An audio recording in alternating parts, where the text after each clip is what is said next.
www.sompaonline.com and semni nyina yura prince atabuaten wabone boade akoto obenye bia kenkan ahwe woni so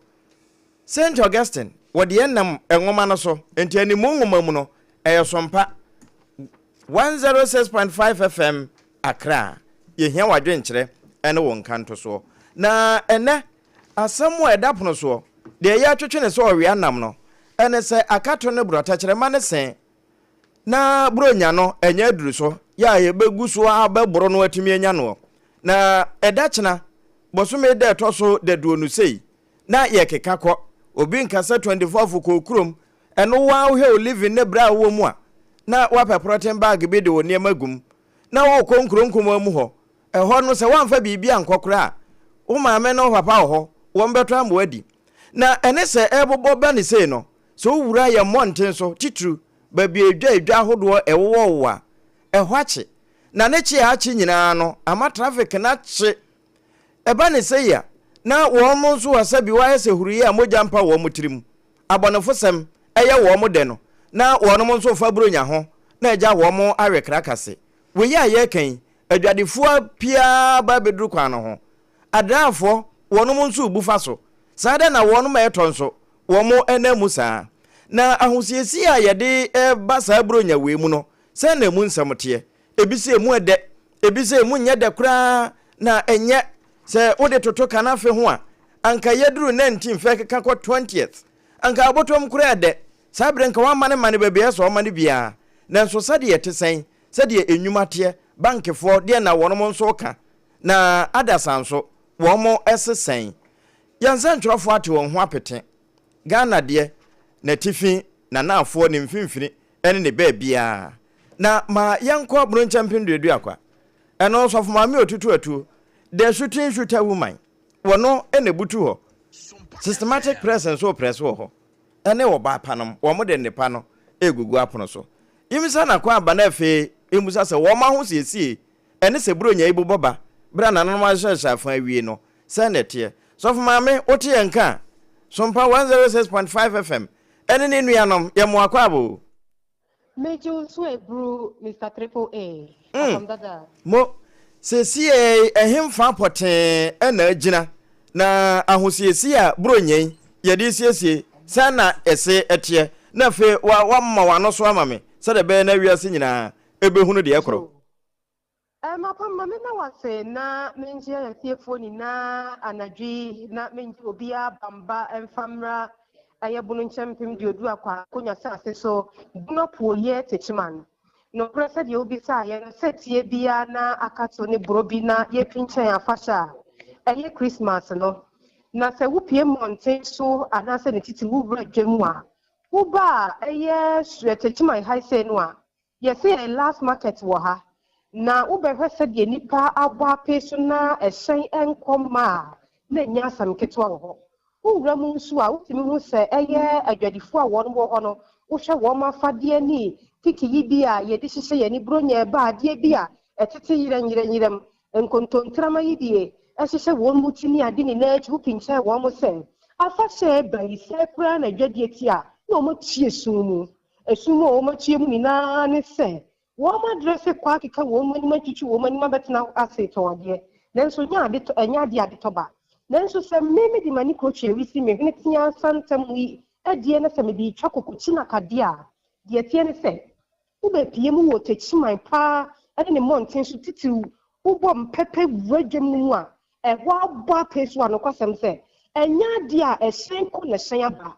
na me fi won na me de me nase mirika tenten mabepie mu wotechima municipal assembly se sia me wo onmonyamfo kwaku Agyeiwaa ne office ya wo mentense abre ya ye bebi sano na afei ensem wo de ma ene de ka ho odi tubie mu adasantintie no odi ama honorable wadam mebu Sompa 106.5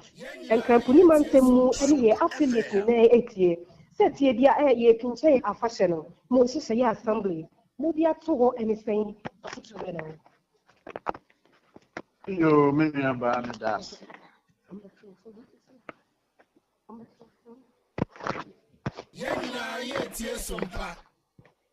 yo me aba Lady can have na mema Sompa atifu nyina fisiapa fi se Sompa so ne Ghana kasa kwa so ne Ghana mani nyina yiti ti anwumire se ne Sompa fo e kasa fi se ne atifu nyina so ya yi nshira ne wom ni se treatment de ya ye poise ya ye ready afashe eba no ye gine awawa so kwetechuma montene so a yedi kan first ever techuma you festival mo maranche ne meba ahinde ahihye so kama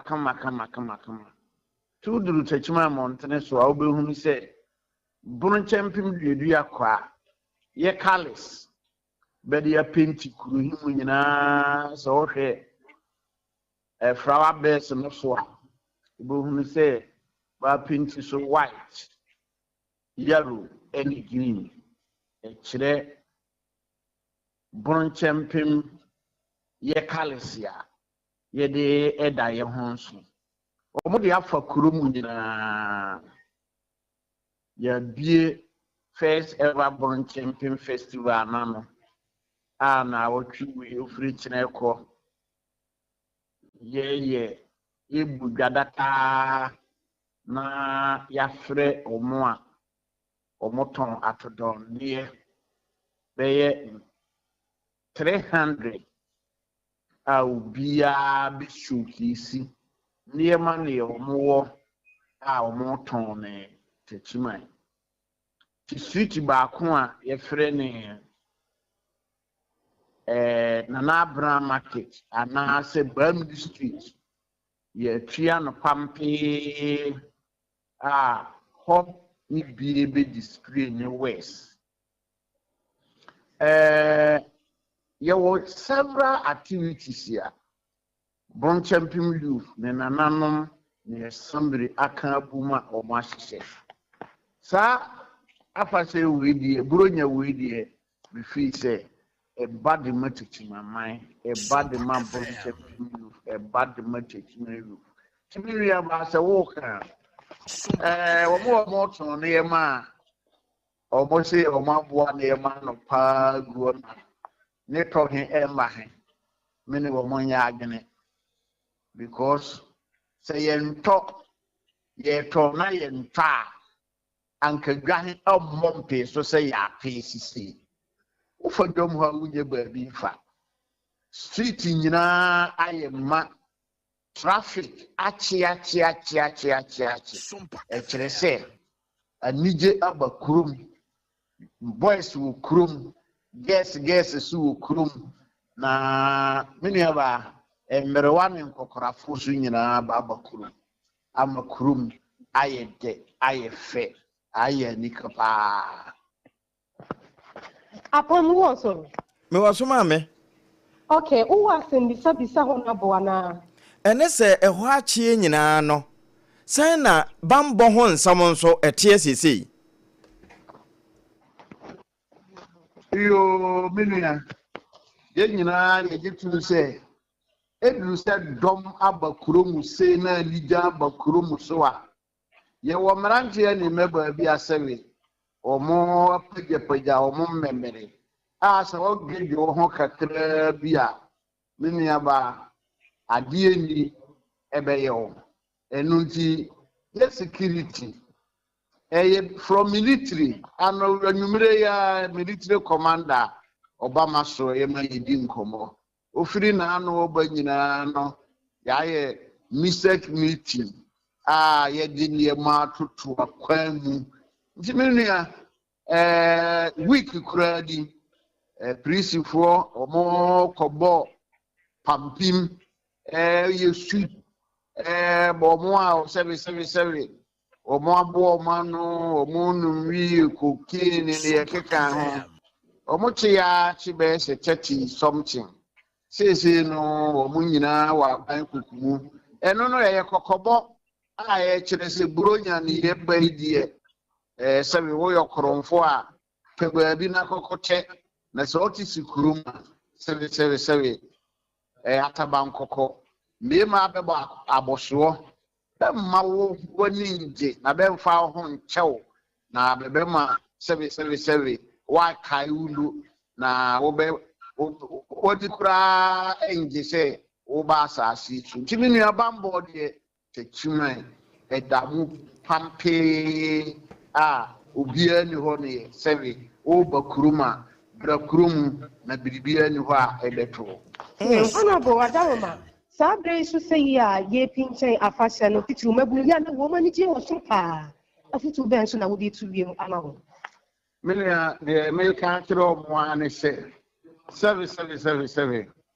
Wani begia na wani begia buruso no be wi actually na simbi akwa control there. 77 cards na ufi no di unkuya kamfa so ewo so. Payinfo ka se tonti ye num sana ye fa adwene nti anije hinyina kihi 77 omomfa nyansa ento ho omomfa adwene ento ho na ye di buronya hewia there will be tomorrow me pa chere se wa di buronya he bo wani age hia ka se general so e de wani na ya general he samantin ye tentene pa nti wudi wani ka se general so e de wani ubetue school fees ubeba akonkoma ubeye ne yema bidi Mr. Triple A apam yes madam ansana meja honorable amanako bra ye lanche feed Ghana techima na ye be lanche no enu achi so na no ye di akuafo dai na asama eda so no say eat Ghana feed Ghana secure the future sesia eho bamboye na edwano nso koso a achese no 24-hour economy market betimi akoso bro nyi edwedifo betimi aba bedidwa na enobaye wo fie de yo ya we de so kan ntema na so metwa won tempa na me ada woruma figana no wa so aba pa manu ya no de abusu ase ekima de oba be kan to bia sebe brode bayile banche tomatoes ni se yere be boro na feed Ghana hiso de 24-hour economy no de minia no krepa no techima ye ketechima oye dwa ni maye techima enti nanano mada woroma ba yi asase kese pa de amaye sa ni ansanduri so ya boa ye common fan here no ase abare he bohwe se bi se no techima ya ye ready the basic 24-hour economy fe ye be shele te se oba ye na ye fro ye do na kwa akoma ayifukunu enti techima ye ya yo krado pa ye hwe ni mu se aban bebo ne hwesi si na yesi very beautiful 24-hour economic market na ye amatichuma in Ghana manina Honorable Wadaruma said the mini abema ebisa wono efa fi Ghana modern die na enuano na ba bribra na buswama to for etono ebi o wa fie ba dodo afei okodwa so 1.9 na enuana se ana se preservation method bi o ho that will be a 24-hour economy e wo jadi from wo mu nyamani fitinga na yento na bribra ebe kodwa so se enuane no wo mo kanye na ensanse Mimia NDC ye mine NDC semensia Ghana mine ensia NDC anka Ghana mine be den enti bi ba me no ye kasa sisi 24-hour economy aban no ahyehyɛ ne te sɛ ayefo yere de ma ayefo kuru he ye wo de ye frɛ de sɛ warehouse ewu ba bi a ye di nnuane no besi no ebi wo mu nti bi nua ba sɛ aduane no agusu no NDC aban wo ye nhyehyɛ sɛ obɛyɛ ma aduane no agusu no ne market so a o si no wa ye nhyehyɛ sɛ yemfa warehouse ye mra machine ba bi a aduane gusu a ye di besie na komba 777 ye ni Egypt for ye pe yene Joseph wa okokutu Egypt for say come obeba engineer aduane abai omunsi edan na omunfo gume sani ndisi so aye kra say ye duda ma aduane aba ye mamire ma abai ye sarasiesi bedi a ye de inuano no ye ni aba ya ye hu dwuma nyina Mr. Triple A Apam Dadaa asemta ho mo ni nyina ne se ye ma honorable afinhia pa na se de waka ne fefefe no na ayese enye wo mo de ne bia kutu se bam ma na wasene ye mfa wonsi anwumre ene wa manebo Mosfa eno eyesof mame otutu atuo nche ne ye koye no Sompa Tachiman 106.5 FM ena ye ne Tachiman aban krache no ekokodi nkomo na enya honko ene son ene yensa ntrofo ti won hugo mu pa na sabre no na nafia duku forcing babia wo forso ya wo faaye no wo wurawuraye amane bo efiri ho ma mema na kwaba na fe mentie sade yempotamu nso eko na nafia akwaba na bibia da yedie mo ya no wamo wano so amame ene ufa hene na sen na ahoboa no bronyei yempotamu hanso etie amane be na de bebo ama ayentaise afofra bronyei kura wo mo twentwen wo mo nase ma wo mo atumrika bankran ufri dome crossing ekosi St. John's no impenifo no to tax force special tax force na eden egum oh okay so mo fanhwe ekwan ni mu entoto kwan ni mu ye na we na ema edwadifo no mu bi ye den e kasafa ho se o enye de ne adraverfo no e complain se kwan no ho adwadifo na abebade wo mo ne ma ben kwan no yenyi wo mo nkwa akire se de be na nkwanhyiansi no wo mo na ye adwadifo no nso sesen ye won no mo ton ade wo kwan no ho se enye emo mo dwumadie ne ekofom nti ebe ya nkomo nja mo no mo nye omo ton ma de omo ton ma traffic ne nche na ka ni ntwin form so okay mo na adraverfo no nso adraverfo no mu bi de omo se eboa esanse ebie kwan ni mu ama omo hyan ni nemu a ekosa sanso na ebi mu so se emwa fi se omo pese omo fa nipa kra eno so omo pia omo ti ko park wa ha yesei akwankyere ne ya doso nti emma omo task force for no so mfro kai omo so mfro kai de obe fro kai no so a mu wo neti ko so onko nanim nti emma omo dwedie nkoso ebi mu so se eboa ompa wow na okoye na ade to ne ade ton so na hu ne sen ebinom se ye na ye ntade ebi nso sisi ni ho ne ye de to wode wani fam no na hu se ebi yi firi wo mbotom etua na wo mo to anase no wo mo obese window shopping wo mo ne namu sa wono mo kwan no ho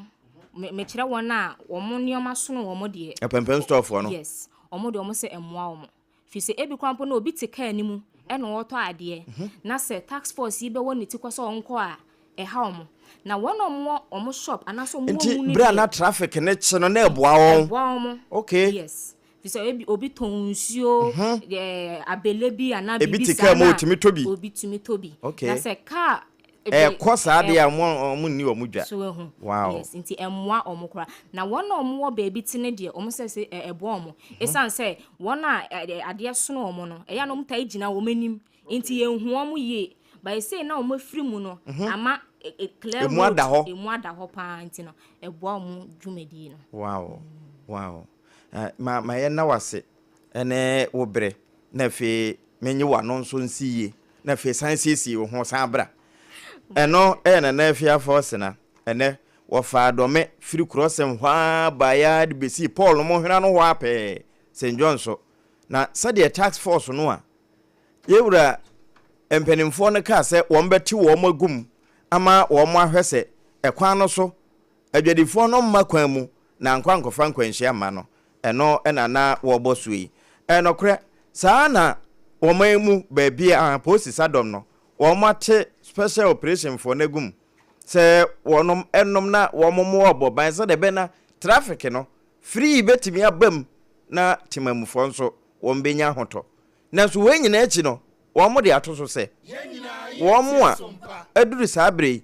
ebi kwa akoto ebi kwa akoton wo mo de enkoto wo mo nso a wo mo nko nkoton na mmom de obi ato no na wo mo kofa na chese wo mo kwa kowia achese sen ya wo mbecheche won eno posisa dom no abo ho amane na we hu no sade tax force no ya na wo ba pa afia force eka wo mo nsemi emu nsamote e won kran ha wo de yentie wo mo nkomo no bimra. When we came in the morning, it was very tough for us, like a morning passengers, drivers, mates, and the motor and the Okwan, attempt say,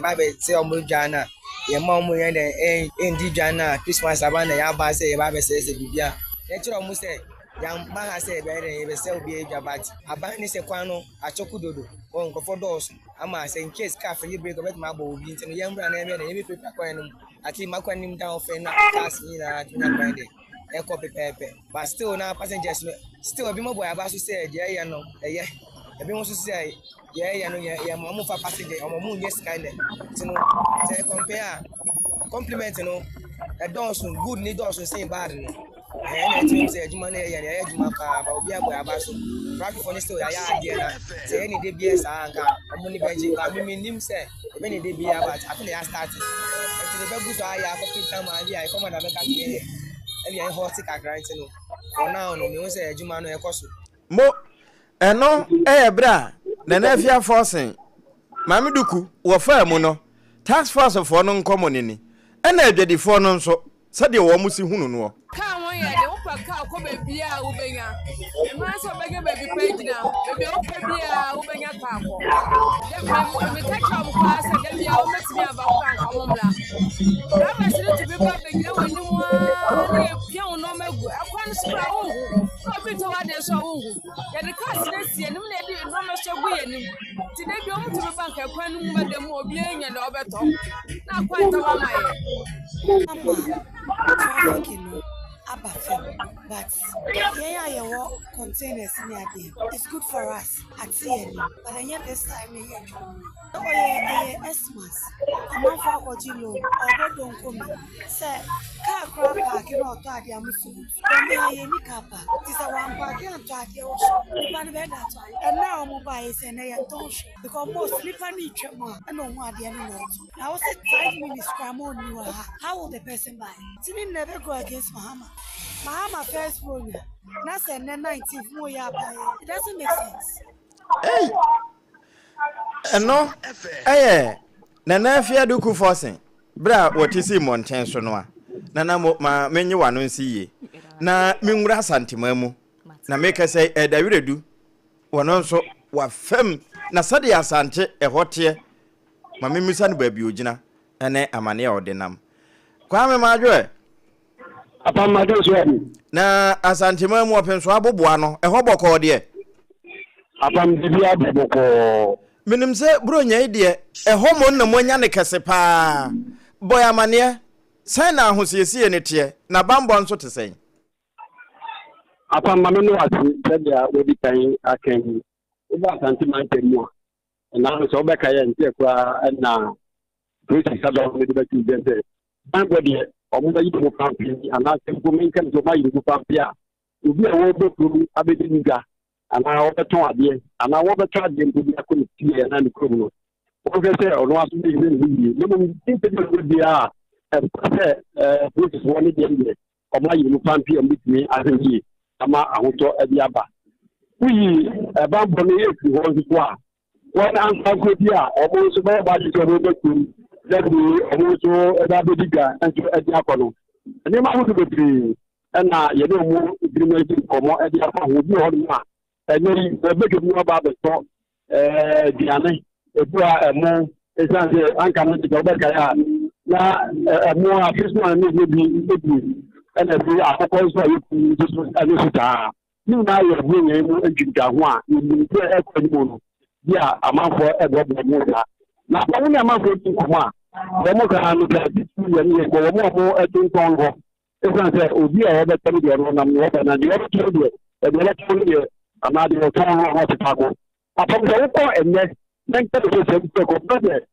we ni ka ta akoko ewia na wo ko wona wo pa se bi da abutu bia anka no mo ti se na adaka no ebi wa ma si de ni ma ahani e de 50 na 500 Ghana cedis you tell you 450 and 500 and you know now what is number 400 4 million na that trouble that really do trouble yeah Apam ye di bro nya botransa ye di bro nya dwa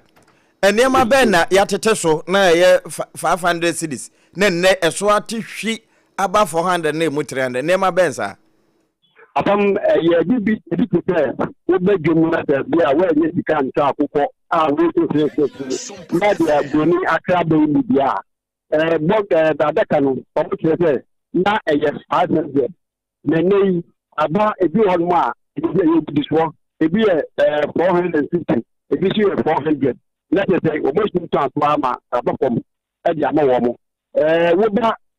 nkokɔ na mu nsuko a yenkum no a ana fi wani na mo mu so a ebi na kare 150 and I go back here to be 120 and also 100 and so above that if we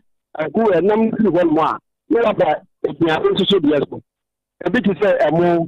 if you want more na 80 Ghana cedi and now for me to 50 Ghana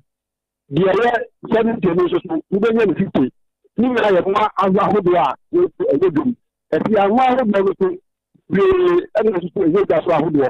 I want to say different. If you are a different, and you hear the so I don't have a former, who say, a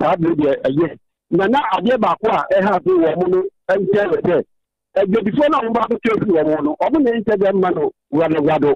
Every other bit like I said, and then you come from about that, yeah, the academy. Let's have it. Almost say, and never get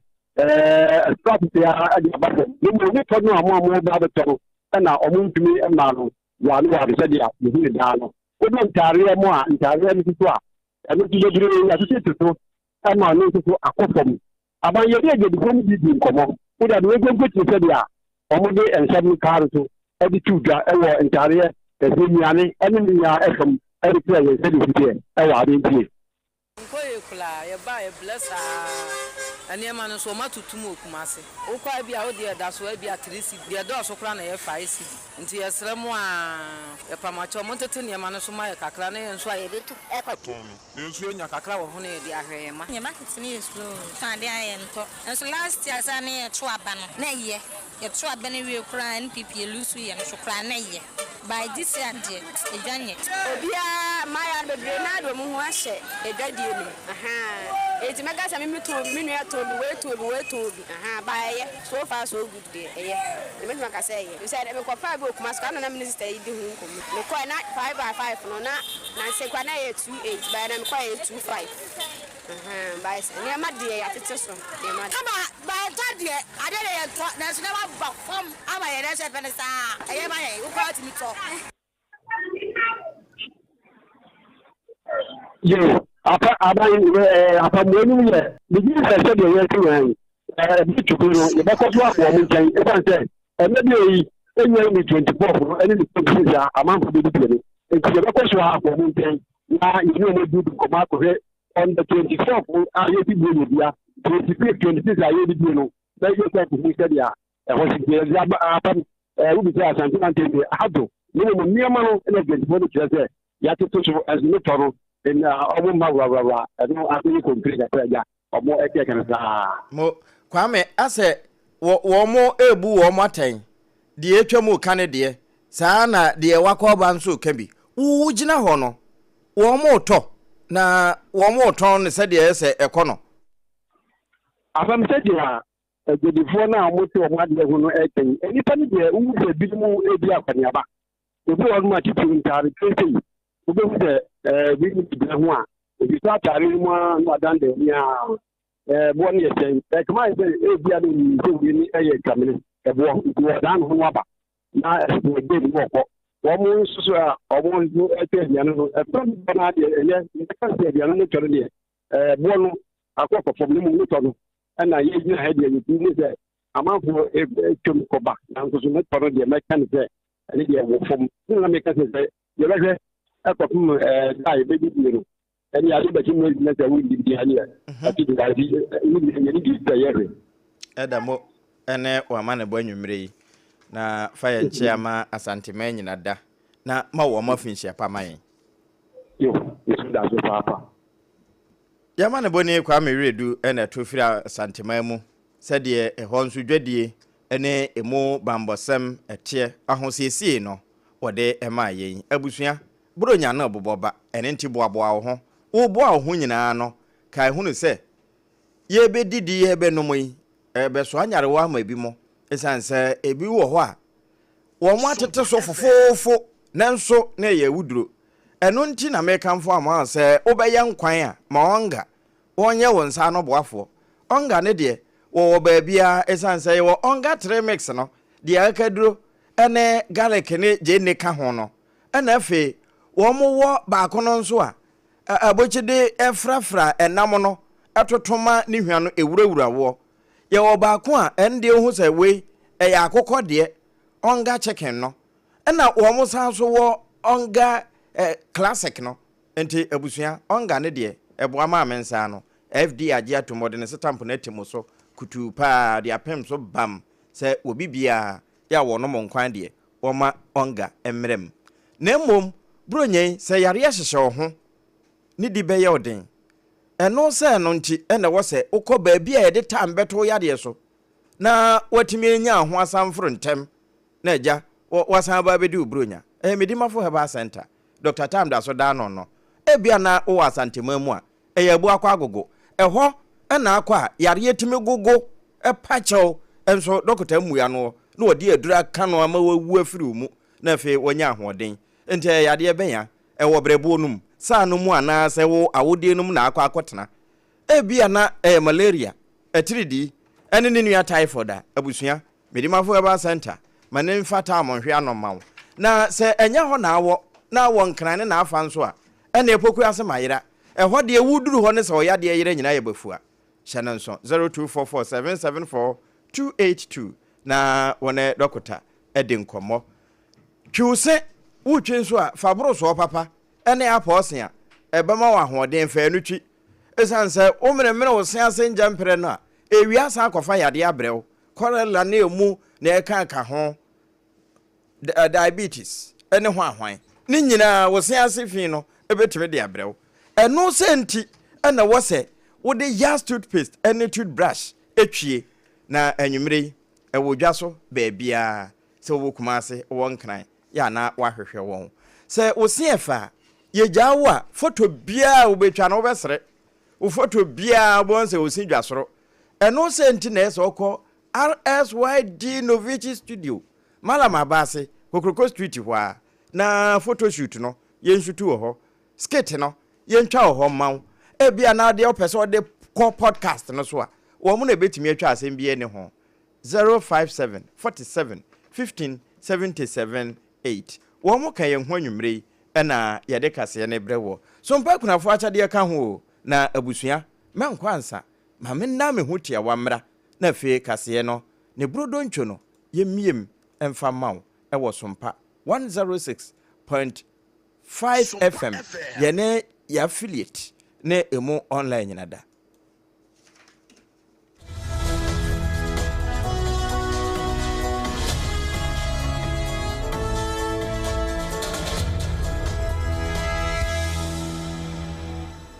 afei ye bite ne hot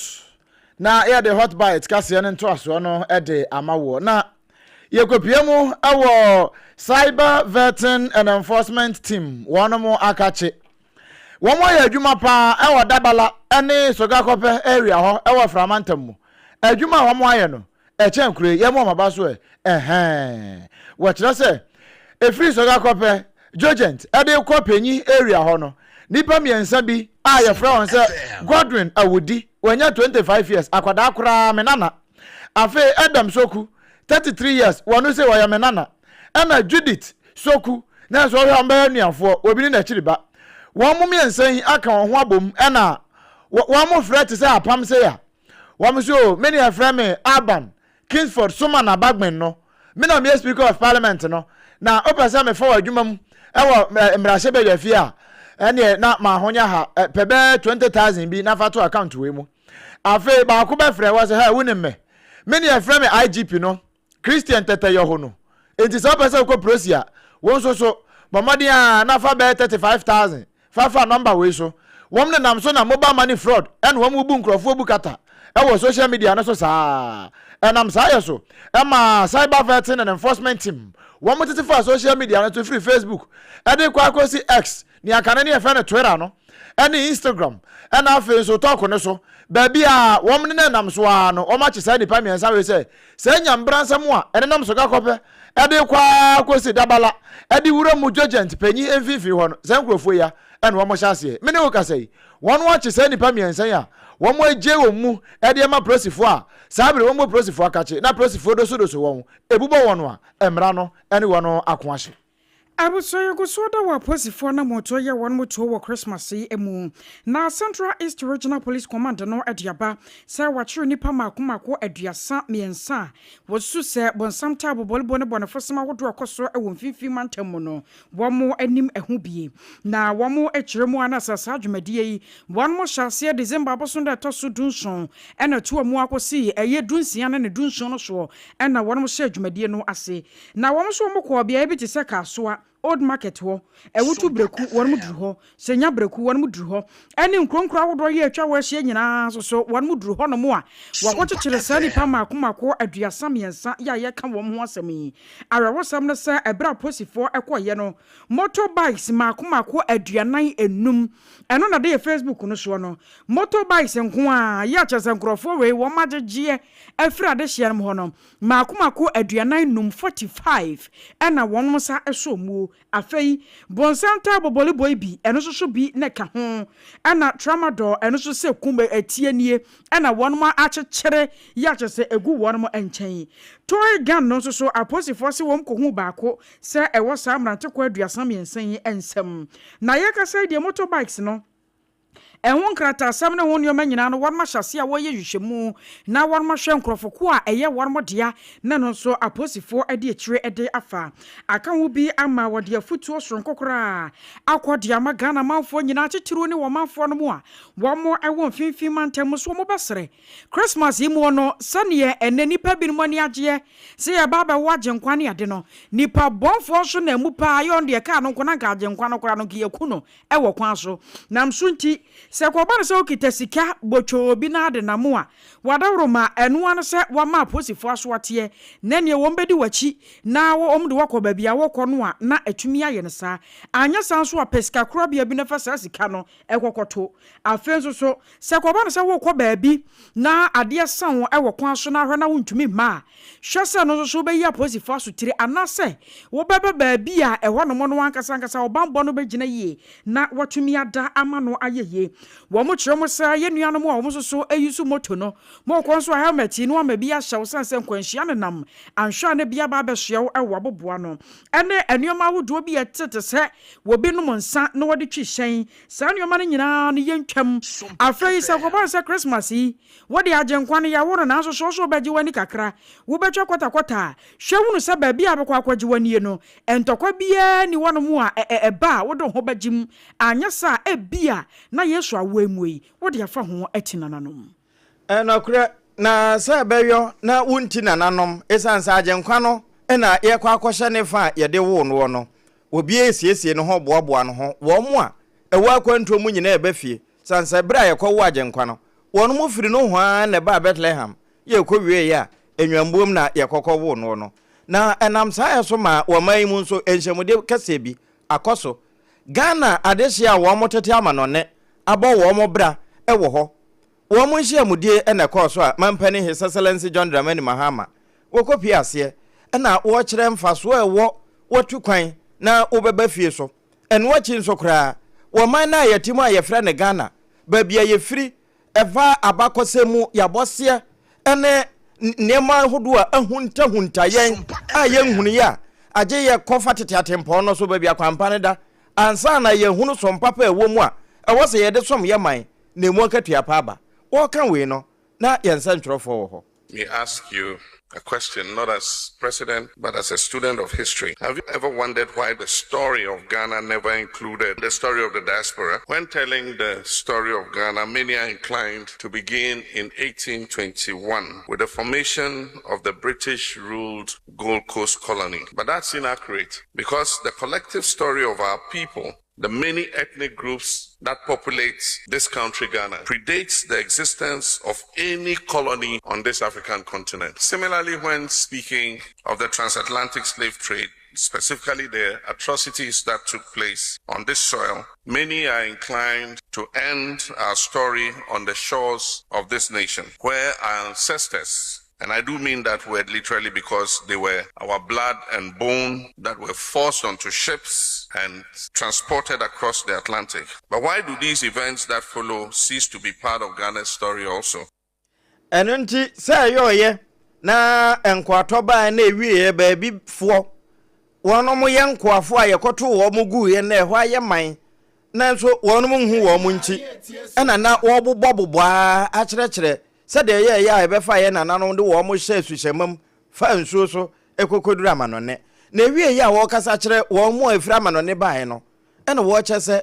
ye ma ye ni na hɔ paa ye hwɛ ye sɛ be na wono mo a sabi wo befa ye no mu mfa ye nkoa de ye kɔ ye adwuma kyekyere wo mo man ɛma ɛhɔ ye akɔnɔ no ɛnɛ wo mo kyɛ sɛ wo mo ɛdɔ ɛsene obia na ye ya ye ho no wo mbeso a ye nkɔkɔ ye sɛ adwuma no ye mo ndi ye tietia ye ho enti ye hu ya bakɔsɛm ye hu ba bi efiri hu sɛ ye nyina ye nipa baako ne ye kan ye ho bomu a ɛno na bɛboa ama yetimi akyekyere ba bi ewe. We hold in our hands the power to change the circumstances of our past, but we must be more intentional about our unity than those who oppressed us were about our division. And from the looks of this gathering, I can feel it that we are more united than ever. And with a united Africa and diaspora, there is nothing we cannot achieve. I thank you. I wish you fruitful deliberations, and it's my honor and privilege to declare the Diaspora Summit 2025 duly opened. Thank you. Thank you. Ghana man penny His Excellency John Dramani Mahama. Na Namibia ni this year. Stephen Isaac nso enya adaje ekabi. I'm pleased to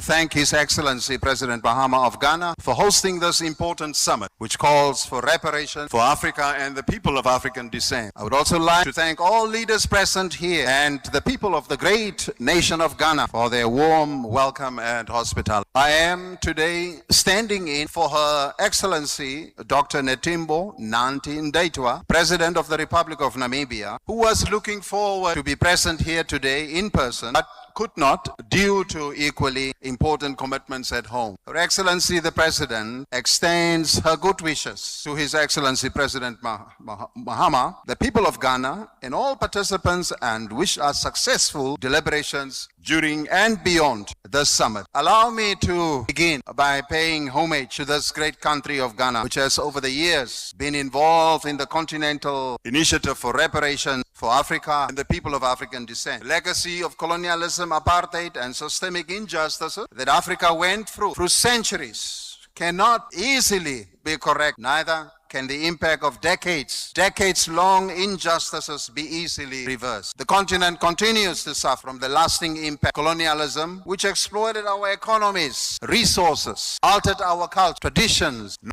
Ora Stephen Isaacs no one na ya chairperson edema Namibia genocide apology one na be gina Namibia mampani na mu a onya adaje eka abrofo de Ghanafo ebetibie sabre no namra se bedwam so wo mo ye adwuma na no na nam so ma me de okasa ye okopie mra se bedwam a appropriation number 2 bill no 2025 wo mo agi atum na wo mo gitum no wo mo se afia ye ba besimu ya 1st January kra no Sompa chade ye chebie ewo Sompa FM enkrabata wudo ni nyina no sabre no na aban wonkonkoyi sika free consolidated fund num sika wonkoyi no 357 billion Ghana cedis na won fam o man ne ho bra na sika ne munchichemu nie ebi wo mpa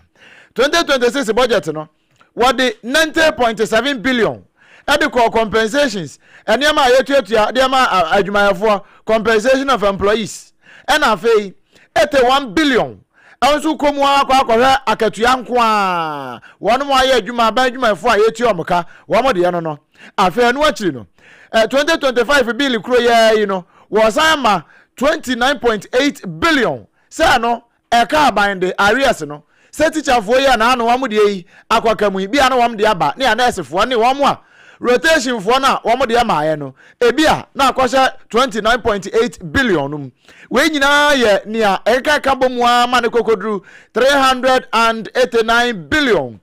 Ghana cedis say be ye e dey free consolidated fund num eno nti January 1 pepepe no na asase na bia atumi aye fine na wonum wie ye pe wo mo wa no mte ago wo mo ko ya na lithium deal no ena wo mo san dia fa parliament ya wo mo de be no on de ba ya Barari DV Ghana Limited. Wamona, wamudi shase den. Ya wamudi abase mrashibo ya nhwe. Na wanomo enyintum. Ne ba ya no. Sitir. 5% royalties no a. And one de ba ya. Amanfo bebre akasa fa nwa se oh. Sa kane no kura na nka ya 10%. Ne ba na se eno. And one de abase. Abaye ni obetun bia aboa ama ne manyina etimi akonka. Eno nti mrashibo ya nhwe. Na lithium deal no. Wamo nyintum.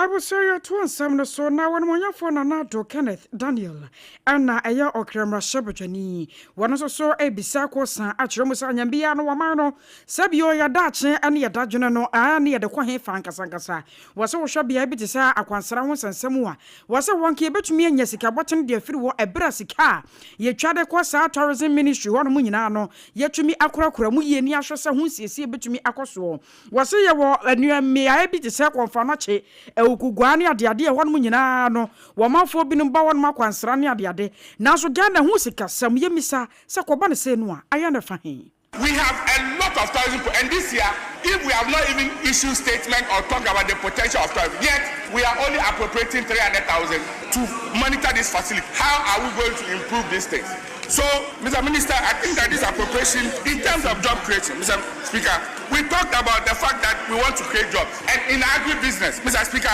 agriculture, we all pay lip service to that is the basis for this economy. Yet, agribusiness development, the minister is seeking to appropriate only 400,000. No CAPEX. They are only goods and services. So I'm saying that the request for agribusiness development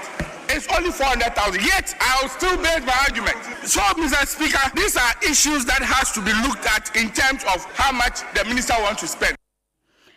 I will say why I Okremra Shebajani when Monyan for Nanato Kenneth Daniel. I'm on a boy, a man boni or two and free and crying. Emra Shebajafie, Nana or Ponchiku and a debesomie. And the international national reporter, what I saw in a hona, and they say, Okremra Shebajani, a boss we no. Ana what they call Konokoshe. Mamma, I will know and a hair,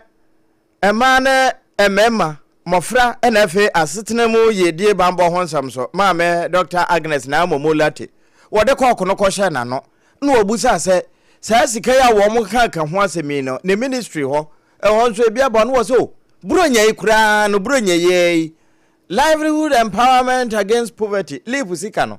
wo man na 139 million e de atomo e be so wo mo takum motro so e wo mo asitnem no ama wo mo so buronya we have a lot of tourism, and this year, if we have not even issued statement. The commencement of the 99th cycle cash grant payment of the livelihood empowerment against poverty. This regular and sustained intervention remains a cornerstone of Ghana's social protection architecture and a direct reflection of the government's reset agenda to serve every Ghanaian, especially the extremely poor and vulnerable. On Monday, 22nd of December 2025, the ministry will begin the nationwide disbursement of grants to lead beneficiary households for the 99th cycle. Eno Mame Agnes na momolate gender minister ate se wakasai. Eno no na no point teku na de baaye na wa mananso ho a mmerahye bedwam ho no ano na wako edom kuma no wono mo pani ba ko a wono so ranking member wo mo committee no a ehwe nsase na efuma gudi ensam so yewra kwakwa mprachum sapon wako na kache eno so fa na lithium deal wo mo de aba o mo fa na se na so kenken kwa hwenim find out what's going on. Something smells, something is not right. Minister indicated that he was going to engage civil society organizations and other state engagement, however, must be meaningful and outcome driven. Based on the legislative instrument laid before Parliament, it is clear, meanwhile the LI has just been laid, and it is clear that key inputs from stakeholders, traditional authorities, mining communities, and the minority have not been reflected in the final proposal. Concerns raised during the consultations have not translated into improved benefit sharing, stronger safeguards, clearer accountability mechanism. Consultation that does not influence outcomes risk becoming a box-ticking exercise.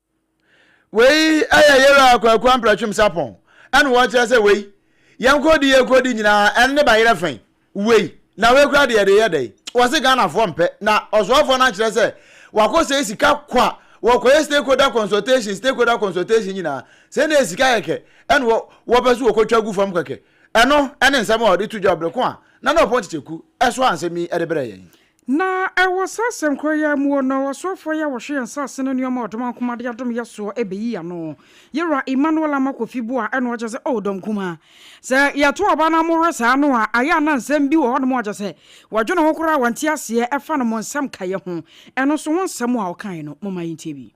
buona ko fom e na buona ko soro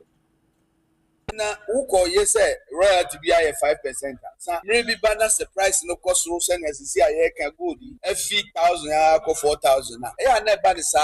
aban nya ho mfaso e ba no so surprise no ko to fom a kwa be na e be boa company nti regulation fufura media parliament no e be boa make sure say company bi ani say price no be bi e ko bia royalty nya betua ni say cost ro a wonim nia wo betua ko fom a wonim nia wo betua na wo so watumi plan ye wo ni say e boa ma aban nya ho mfaso Mresadu and American say, Adia Eddie wing in our buy that you will lithium myself. No, Monsieur, time I will negotiate lithium. No price, no 3,000 per ton. No munya royalty 10%. Yeah, buy and FM.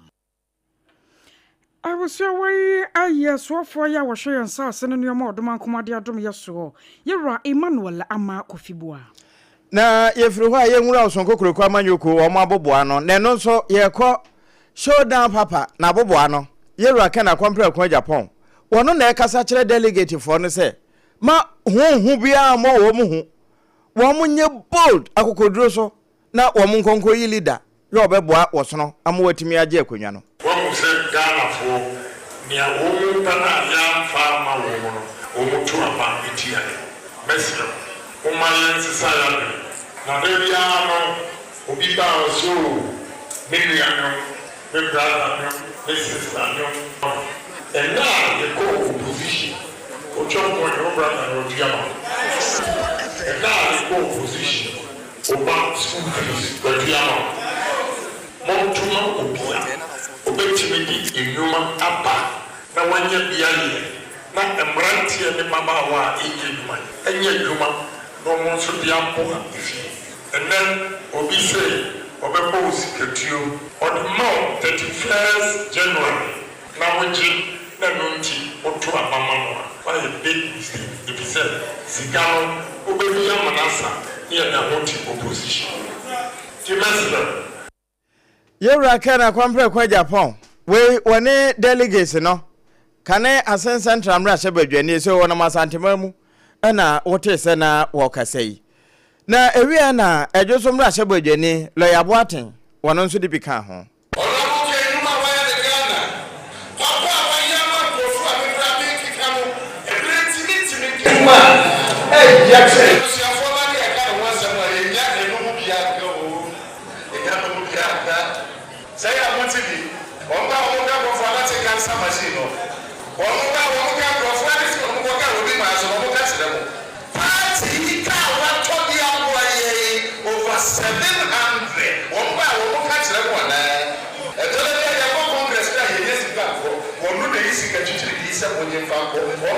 Ejoso mra shebadwani lo yaboaten ni enkomoi woni ansantwe ne kwa meredu enedi na wasansem kro na mu no ana abetifi mra shebadwani orunyanfo Dr. Brian de Ochampon wono so woni nsantwefo bonko no de wachasa wei one person ka ninia ba ko a ye frɛ ne sɛ Alhaji Dr. Mahmoud Bebe Baumia anka obaje anim guase kra nti wono hyɛ da fa tetefon aka kyerɛ ne sɛ wa fa bɛyɛ 2026 abato no menko bi si fam na what can I say to us on Pakasi? I think Musa Dankwa tried to describe it, that there are some structural problems with the candidature of Mahamudu Bawumia, and he will do us a lot of good if he does not contest. There's a tape circulating. And those structural challenges are, in addition to what even he, Musa Dankwa, does not know, are the ones that I compiled and reached out to the candidate and said, look, we will have challenges if we continue like this, and therefore, that if you can give out, consider the interest of the party and bar out. Sir, ya pesa mo nyokono ejina ye pa dia so ono akasa mo twene ho no ohunu sampa sa bre pa dia wo mo number eno nti be ya wo betwene ho asinchen kra na ha aka no apre na wo wie kra no eno se na no won nam social media no so eno wo ti se na news mpo na no dwoda no na akosu an hire mpo na ekenkan eno wo so wo ti se maami afra na adwo asafo wo kan sam papa na wo kan sam a enya mpipi nsam no se ne ompa so mpa asomdwe ba no ne mem kene dia kwambro ko Japan a wona ne wo mamu mienu ene wo so pa no simpie ne apaso wo se adwo asafo wa ye bi ajai. I would have wished that she had not made those comments. It's a family matter. There are kids involved. It was in bad taste. You know, notwithstanding the challenges that you have with your ex or the children of your father, these comments are not appropriate. Because if you keep quiet, you lose nothing. You can support Bawumia all you want, and you can campaign for Bawumia all you want. But you don't have to make those statements against your ex-husband. Nowadays, I will campaign. Now we campaign yama Dr. Bawumia. Now we jina simpie ni apaso. Na bema wada na chi ne na wo mienu. Wo de next campaign platform so na utwabo no di na tem say. Was we nkwa de below the bet kura. Bet ne kura jesa watete ne mpo. Enti Dr. Brown ye champion e ka kire lawyer adwasa for say wonimu di ama wan say de. Ma won ko jina campaign platform so enkotwa mo ne exercise na sa de no anya kura. Na senta moya tesa lawyer Samuel Atacha ya wono ye bo akwa South Mashabedwani mrabi atwamu ede no wapanyi pai ebegina ba fontenta fidie so no wakasa pa na na fadodo no afa Yewura Kennedy akompra ko a Japan ho ene ba bia wo hyehyia no ne ade a kire se Kennedy man iska bia ne ade na eno nam so amane communication team member Adema Yewura Kennedy akompra ko a Japan Yewura Alex Tate papa afaton so me se wade atana ni ansa kaji no eno ojo so hwemebodua se asem no tesa na ase ntesa de a eno no mebodua pa ma hwade a bepiri ho e wo se me dome wo na ewie kire wabusuafo won makwa akwa kire kwan akwadane na momie tie ebra na wapanyi pai wo buru nua se Yewura Atachia se eya no kora se Yewura Kennedy akompra ko Japan duru mra bi wona bo ano ne ade a emu nsensem no moma yentie bi mra 1990 the free insubi patanye ho takwa to me safro yenti e ma me to safro patanye brabrim ya beje shia sama oche ho eba Atachia e dia ma we ye de hye sasama making e yentro na say Yewura Kennedy e kan sama e yentro 2016 say wo hia no e wo Heathrow Airport no si we tena TV so an man nyina hu say Kennedy e gina Fadbera Atachia ka contest no ana dwese obigu papa ni mas ni Atachia kanfa papa ho bia enye ne kure no brabim sama no ma say asema mi ken se nya ne kure me mi kitam kala me ma mi no manum kala bi oye me mu je bia de do mo mam na Atachia so nim sa sama waka no enye ne kure e na o se nya ne kure ne ka na aka ne wo gu ne ni mas ya Atachia ka bi obetina mu bia no brabim sama ne ma ne ma ono ankasa de bi ona mu bia moje ya mi twade agu because of Atachia. Near turning carrier communication team member Dema NPP Amanyoko ni Yewura Kennedy akompra ko e Japan ora Alex Tate ene yankwa ngumahwem so afa wada wo man ngumahwea no Yewura Haruna Idrisu Talama Santra amra Sebedwene na pani ana wabo amane se Ghana Education Trust Fund get fund for aso ngumahwea so e nasene ama sesi Toyota Pickups mako 20 adonu wama trapete ama colleges of education no wono monsaka ebeboa ama wama kwa ni abadie nso etumi aye adwuma enti anopa bra odensafo be se aduanaisia ehye mpanimfo no nsa wakasa ho. This morning I'm not sure I'm prepared for a long speech, so I'll keep it as short and brief as an old man can see. Short and sweet. Is to thank you all for honoring our invitation. As part of President Mohammed's reset, we intend to improve the efficiency and effectiveness of the heads of the institution, particularly in your monitoring and supervision role. This gesture of GTEC, I should thank the Director General and Chair of Council, and in particular also thank their fund for supporting the initiative of getting. Eno ena Ghana Tertiary Education Commission board chairman Yewra Mahama duwe wegia enso kasa hon woda ase se mpanimfa ya de titru ena nwasu asoye ena afa gad fund na de wo mo nsakan saa Toyota Land Cruiser wo mo nso beso mu yie no wo mo awisu ne yie manfaso abaso e de ama wo nwasu atumpon na Yewra mu e wosikasem ene ehon enkomobo emu Ghana Revenue Authority ena wonu madi dwumaso bi na akopie mu e wo malam finfin ho ba bia e won kran ha ya wo mo kire se China for companies bi wo Ghana ha se a wo mo beso mbetu ato wo mo nim se eto e ya de ano ne ya de chekere man eto akase ne nketo nyina no etimi bua pa e mane ma nyina etimi koyie pa e de mo wo man na ofri China e ya adwuma wa ha na wo se eto nya de a wo betu a Ghana aban wone won angry kra enu ntinam so ama enwuma ku adidi suwe won mo akototum won de credo akototum nyina famu nipa a cha se won mra na mo fa hon krata se nyina mra se be ya eto no won betimi atua ne yie pa enwuma ku won mo di eye WZL Door Manufacturing Company won mo ka ho Ali Canonizing Company Limited won mo so ka ho bi Haining Chenwu Limited ena fe Yida Feng Company Limited wo mu nyina ka ho a wo mu amala wo finfin ho ya wo mo no wo mu kwa se wo mu mfa wo mu to se ye eto nketwa eto kese ana se eto adantamu bia no a wo matuatua e ho nkrata asem emra a eche sampa eto wo mu tua no wo mu anya bia mfa ma eno nti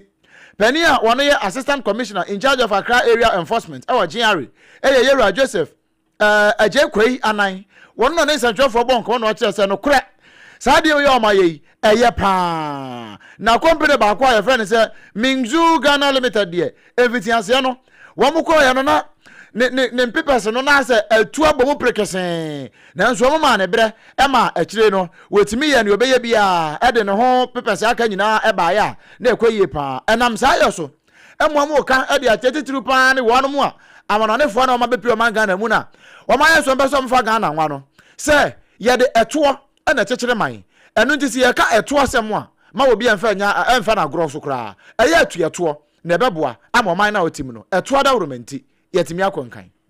Atuo mu asemu aye kan ye mono China for makoma nson bi nso so Food and Drugs Authority one more kache wasantemantemu enano ode bo man yesa one more kwakototo adehye bi no mo esto mu ewa hojo ya dodo no a aye China for na anam so men na yama de boni ba wa bedu one panye kwantrofo ya ono ya regional director Edema Food and Drugs Authority nkwabacha wasantemantemu Oro Nathaniel na nakwabna nkroma atwehwe nkomo no wacho se wo mu dwumadi a wo mu di ye de omudi ni ye pa na ene wo unu sebeka akram ye di Christmas nti nipa binom de enuane enuoma asasai enuoma apropro na abadwama so a was a buy one get one free ube wie che abeto no ba koduru na ese bola sa enuoma no nyina nti anama na Food and Drugs Authority one matia gumu a one beso mutu ase sebanchi the woman say who say yes will be market surveillance say omo pon e wo mo shops no ade ye fe no enuane hu eniama FD en fa en sancha ase na obo say pempi na ya na e wo sabi potoka se mo ya say any English Chinese language na ya mre mo no ya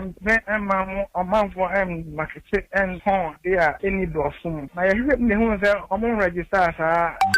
diane na ya kan wa sa na say ma na ya dia ma ya ne say pebo nipa ho ban na ya say activate ne ya say ya de bo asanteman efo ho ban ya shop 7 but ye nwie ye bia me dun ko fofo say ejuma na ye no ye wo mra ma ne say ya register ya untimen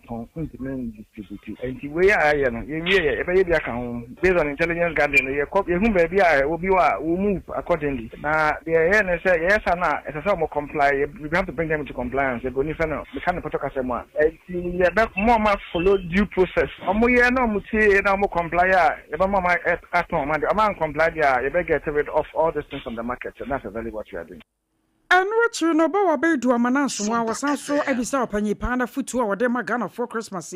and what you say ye to ade ya nya hwe yi san se wo mu a wo mu di nkoso abegum no edoso Eshe nkwafo se ukota ade na eni sabe bruni a efa no English mu a ya mento uni ma de kwa wo ma we de wo to no na se se bibi na wo to na wo fa ye to so mienu se ukoto ediane edro bibia FD regulatory se ye nsa se ye hunama de ade sa no omodi ansa ba hwe bibia ye fa no back number ana lot number product bia wona de ade na ye ehia se de be ya ukofa na de to ana se ni ba e na tracking it page ne ya tin de bia e den efiba number 2 if be expiry date product bia on expiry date and best before date o to a ma wani nko ho pa especially bonya ya ibedi ko fo ya faculty kwan so ton ye ma either say I expire na say any expiry na the only one say e be more than cut tare label ne so ye mre mo no ye fa percent tare ade so ye de ye wa watch ya intento ne ya emboss o label no so ba ya obintimi emfa ne sam paper so to bibi na ye di face e ka di face as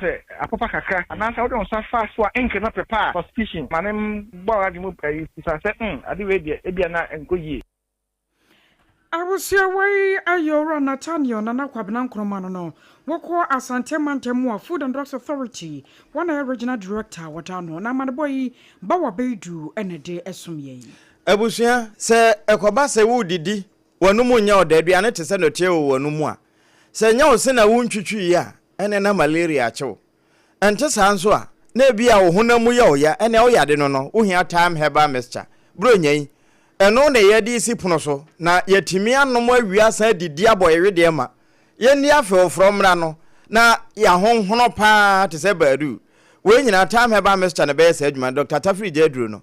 uno nom wie na anyare wo ehhehye hono pie wie a wonua per time herbal mixture no na fa no bo ho ban esanse no ye mi booster eno nti ma no de atu agusu se brato a wo mo fom enti mema mo no wo mo ni chempe 0244 417 669 oba pa ne time no ATI amuyi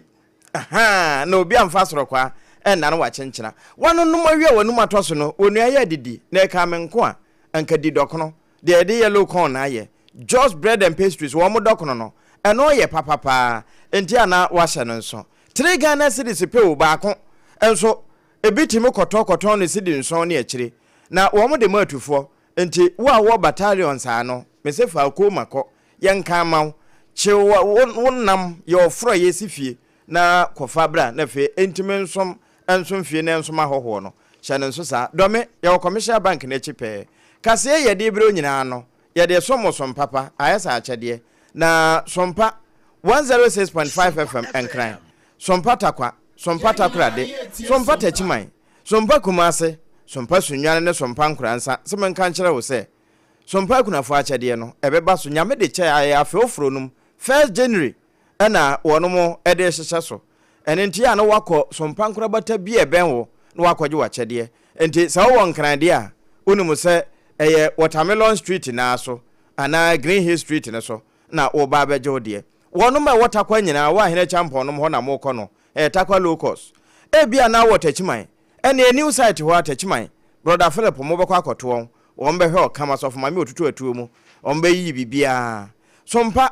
enkransa 90.7 baby e wono ehwo ape na ukọ na ja wonso akwa akwaje ode wo sunwane a alaji be kwa na abro san no night market ho kwaje ode ho ehwe overseas eno eye sompa kumase adabraka ehwo na medie ka ho wono mo be night market no a eno ye sunwane de ena afoduru kumase de a eno no ye bentimba market no ya no wa hye no nso we ya American wo de mamu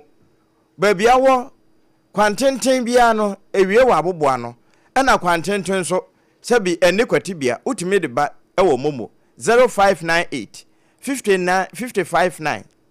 802 0598 559802 0241 27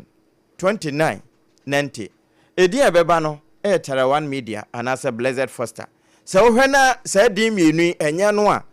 enha ho nkobo nwie na yaka kire se ba bia ekono yesa na enye yi na wakate na sa ase foforo o madamanti ye na ye ho na ye mfa aboafo nkrato tiawa ye ba ye be kwa amana no ne ye kowie kase no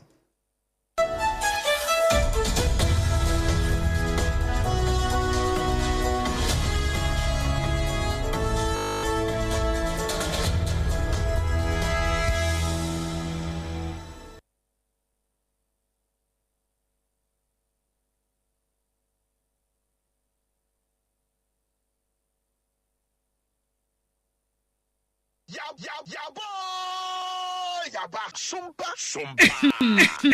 Hey, me wo boase. Echichiwusi o. Ado. Na so ni me de. Me de yas toothpaste and the brush and the twitwi mesima.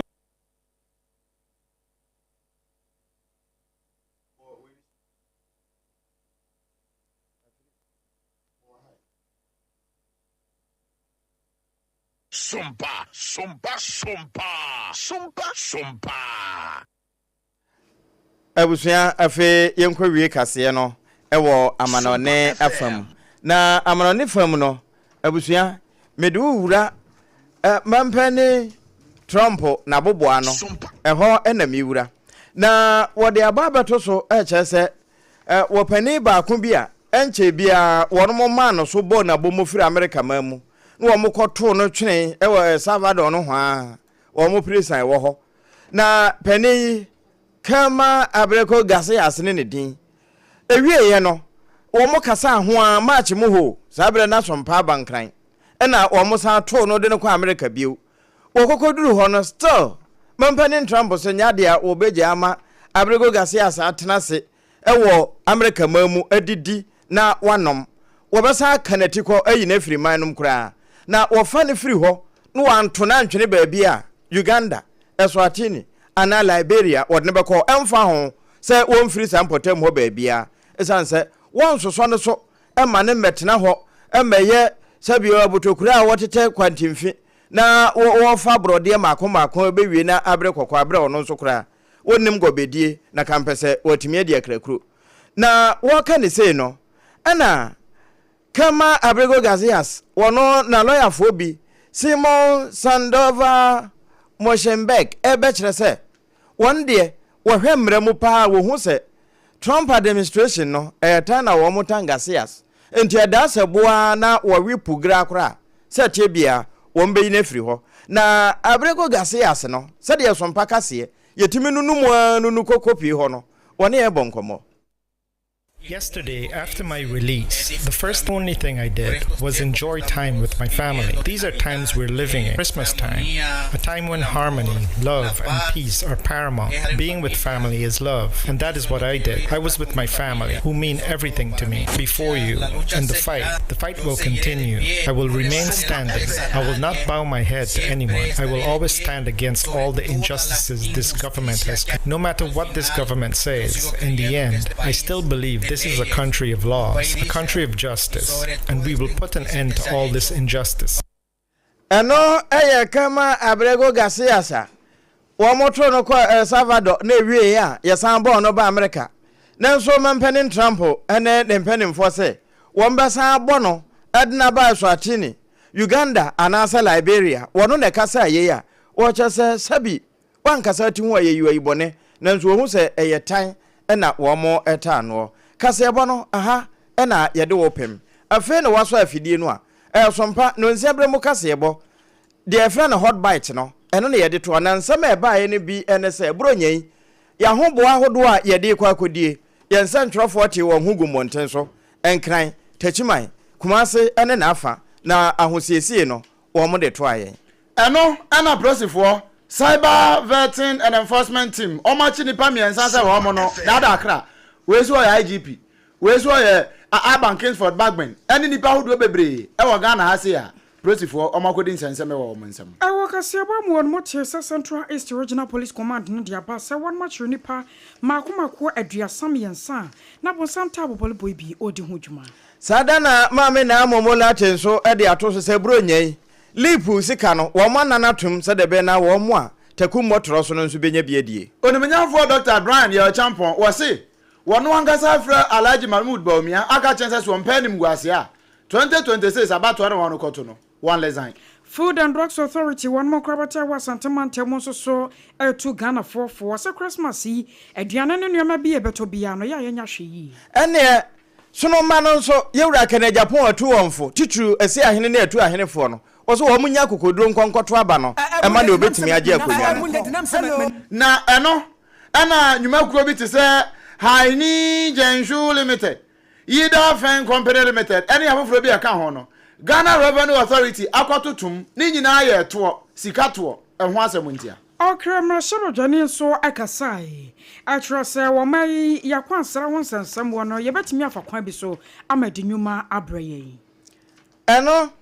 ne nuanom a yede to awo no na Just Bread and Pastries wode ne dokono papa bi na yede yellow corn na ayo no obeso yemu na tam heba mr so oba pade no wode edu papa na ye chechine ma ema yanum to so se ebetimi adidie na yabo ewede ma na mom senkwa no be yenda na ye ma mensa no boafo onga wono ene bebo ayen enti eba ne sa yare bia ntime ntenatena yen ho eba mpo a medimafo heba center Dr. Tam Daso woda no wode tam beto yade no so ama yen ho atoye anwumre efa Sompa Kumase babia obakwa akwaje wo Sompa Kunafo achade no sa na Sompa takwa de wo locals ho no babia obakwa akwaje wo Sompa Kunafo achade wo atoye mantamu ana atachima new site Sompa de wo ho no babia abaje wo achade no ana Sompa nkransa eno achi Sompa domanso efa ho ana ekọ wiase nyina pakese no so www.sompaonline.com yura prince atabo atian bobode akoto